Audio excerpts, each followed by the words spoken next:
దేవునికి స్తోత్రములు. దేవుని బిడ్డలారా అంతా క్షేమంగా ఉన్నారండి. మన ప్రభువైన యేసుక్రీస్తు వారి యొక్క అపారమైన ప్రేమ చేత అన్ని వేళల్లో దేవుడు మనల్ని ఎంతగానో కాపాడుతూ ఉన్నారు. ఆయనకే మహిమ. అంతా క్షేమంగా ఉన్నారండి.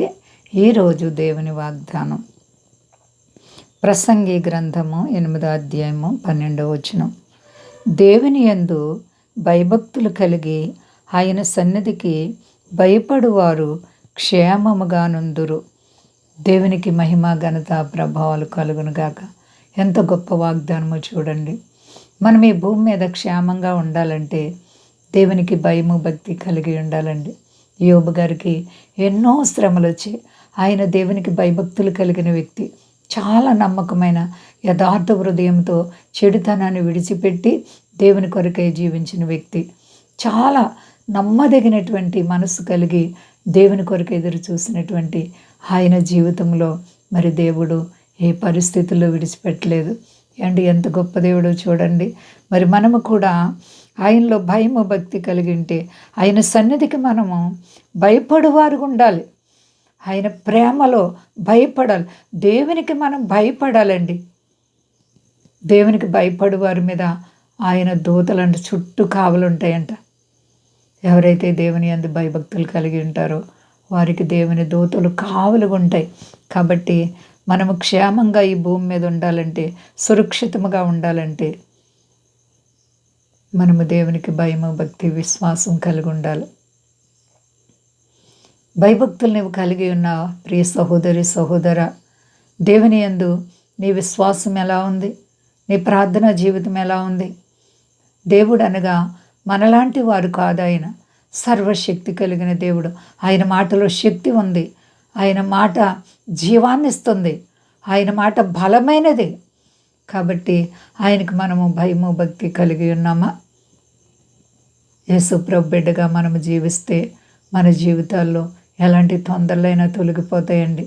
గాలి తుఫాను వచ్చి అలజడులు రేగిపోయినప్పుడు సముద్రములో శిశువులు భయపడిపోయారు, వణికిపోయారు.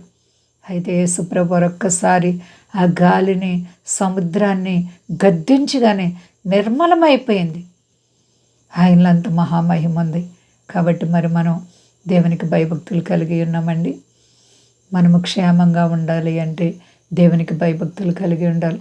ఆయనకు భయభక్తులు కలిగిన వారు క్షేమముగా సురక్షితముగా ఉంటారు. ఎలాంటి తొందరలు వచ్చినా మనకు ఆయన క్షేమాన్ని ఇస్తారు. నెమ్మది పొందుతాం. ఎంతటి కీడు మన మీదకి రాబోతున్నా దేవుడు తుఫాను ఆపు చేసినట్లు నీ మీదకి వచ్చే కీడు శోధన ఒక్క సెకండ్లో ఆపగలరు. ఆయన అద్భుతనీయుడు, ఆశ్చర్యకరుడు. కాబట్టి ప్రియమైన సహోదరి సహోదర, దేవుని యందు విశ్వాసాన్ని కలిగి ఉండు, ప్రార్థన అనుభవం కలిగి ఉండు, నిరీక్షణతో దేవుని కొరకు ఎదురు చూడు. నీ కష్టాల నుండి విడిపించి నిన్ను ఆశీర్వదిస్తారు. ఏ విషయంలో భయపడకండి. అంతా క్షేమంగా ఉన్నారండి. ప్రార్థించుకుందాం. ప్రేమ నమ్మకమైన మా యేసయ్య, నువ్వు ఎంత గొప్ప దేవుడో తండ్రి, జీవమగల దేవుడో ప్రభువా.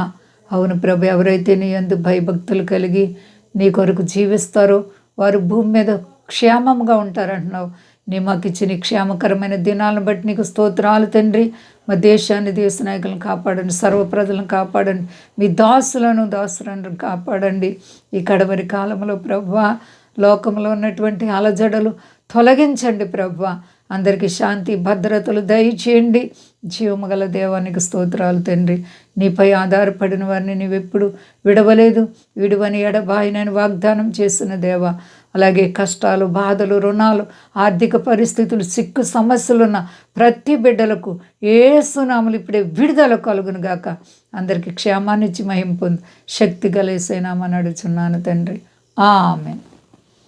అందరికీ వందనాలండి. మా కొరకు పరిచయం కొరకు అందరూ ప్రార్థించండి. ప్రభువారు మిమ్మలను, మీ బిడ్డలను, మీ కుటుంబాలను దీవించి ఆశీర్వదించును గాక. ఆమేన్.